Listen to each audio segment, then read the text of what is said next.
Are Supreme Courts institutions that simply interpret the law,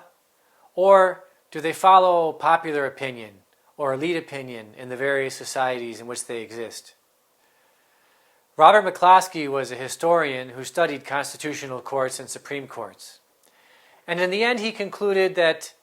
while it's true that courts do try to interpret and define what might be a fundamental law, that they have to be attentive to, and ultimately they have to capitulate to or change to adjust to what is elite opinion or popular opinion. The period that McCloskey looks at most closely to show his thesis is the 1930s in the United States. Before the 1930s in the United States,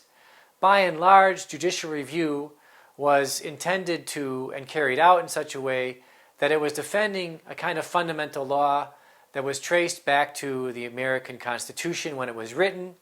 and especially as it was solidified in the 1890s and in the early 20th century. McCloskey shows how in the early 1930s, the Supreme Court remained fairly consistent in trying to uphold this older notion of the law in the face of what it saw as Roosevelt's and the Roosevelt administration's reinterpretation of this law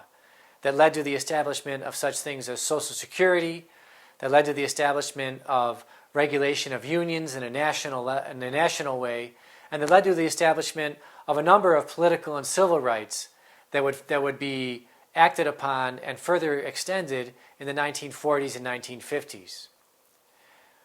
Roosevelt started to engage, and elite opinion started to engage in a heavy critique of the Supreme Court of the 1920s and 1930s, to a point that eventually the Supreme Court had to capitulate. It delivered a series of opinions in the mid to late 1930s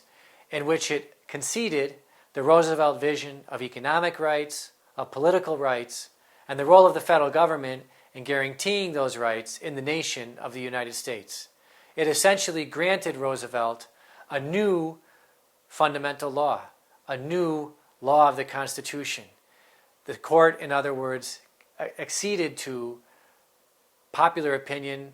as it was being formed by elite opinion, essentially changing the law of the United States.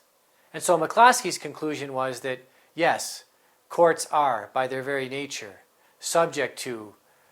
the changes that take place in popular opinion, but especially the changes that take place in elite opinion.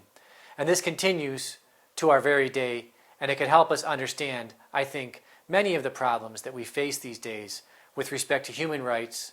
and fundamental civil rights and economic rights in modern Western European nations and in the United States. Thank you.